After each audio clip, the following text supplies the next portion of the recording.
Good morning. So last night I had a conversation with a conservative voter. Right? I know. But actually, this is a good story.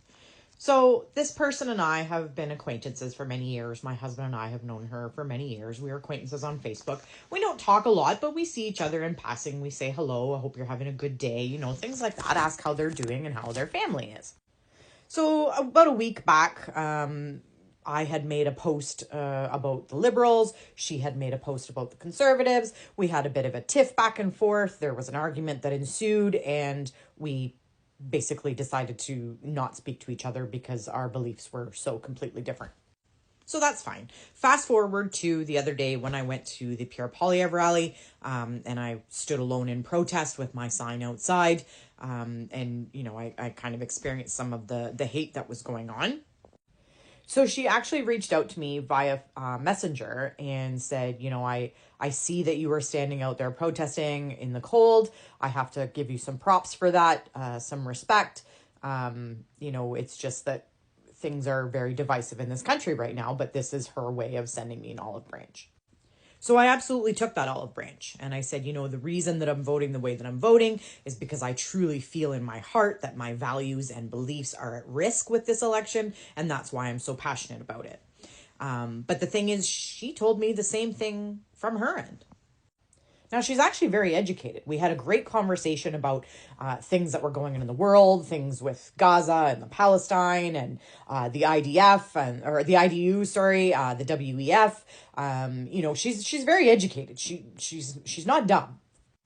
But at some point, we agreed on pretty much everything until we reached the disconnect where the interference level from the China side with the Liberals versus the IDU side with the Conservatives, I think that's where the information gets a little muddled. So I can definitely agree that there is a lot of propaganda going on in the media. It's been influenced from all sides. It's been influenced from China. It's been influenced from India. It's been influenced through Israel. There's world influence everywhere in our election right now. And you have to remember, this election isn't that old. It's only a couple weeks in.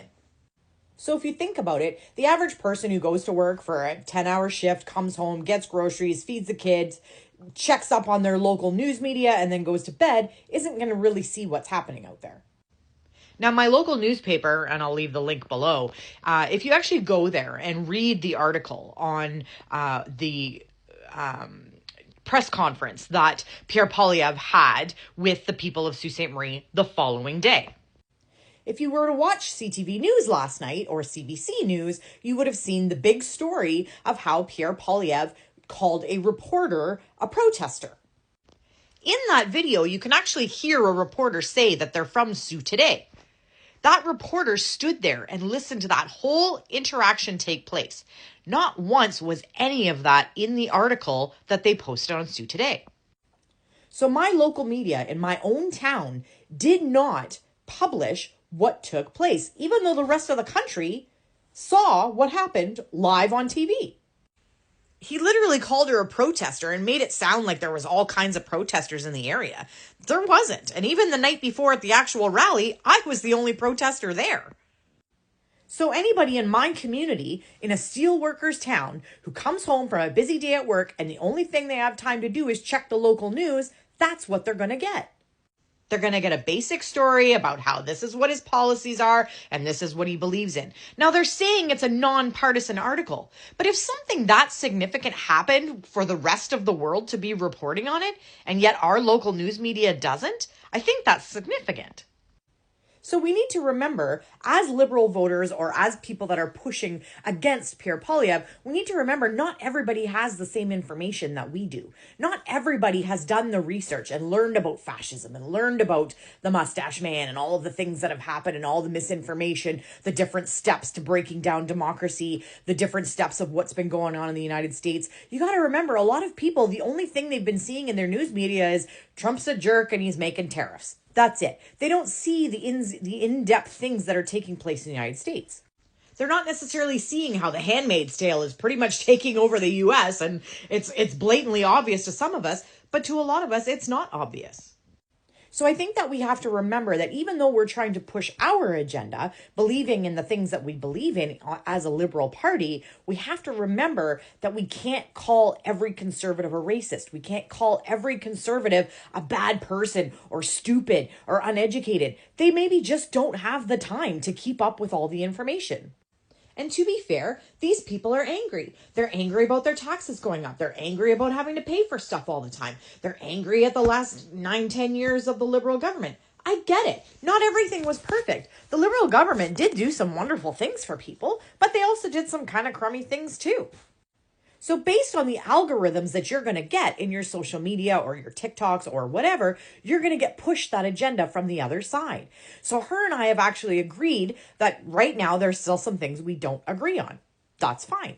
But what we've agreed to do with each other is have this conversation. We've agreed that I'm going to share some of the videos that I'm seeing on my algorithm, and she's going to share videos with me that she sees on her algorithm, and then we can give each other the opportunity to fact check each other's information. Now, this isn't done with the intent of making her feel stupid or her making me feel stupid. It's with the intent of learning the information that the other person is hearing, because there's always two sides to every story. And why is that narrative being pushed against the liberals, or why is a narrative being pushed against the conservatives?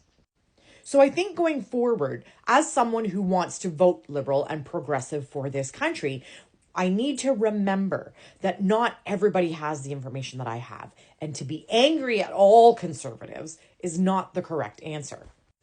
We have to remember that not the average person is not always a fascist. Just because they vote conservative doesn't mean they're stupid and a fascist. It just means they're getting the different information from each side of the propaganda. So I know we're tired of explaining ourselves, but we have to have care and compassion in our hearts. If we want to change minds of voters out there, we can't just call them stupid and ignorant. We need to give them factual information for them to absorb. We can't be hateful, just like they're being hateful to us.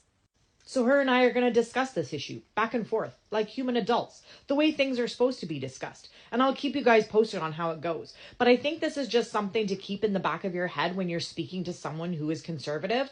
We got to pull back a little bit. Pull back on the you're stupid, you're a Nazi, you're a fascist. We need to back up and just realize that some people are angry with what's been going on in this country, and that we need to listen to their concerns, hear what they are actually saying, and then prove without a shadow of a doubt the facts that come behind it. Not the propaganda, not the Facebook memes, but the actual facts. And if you encourage a conservative voter to provide you with actual facts, then you can come back with a fair fact check, not an opinion.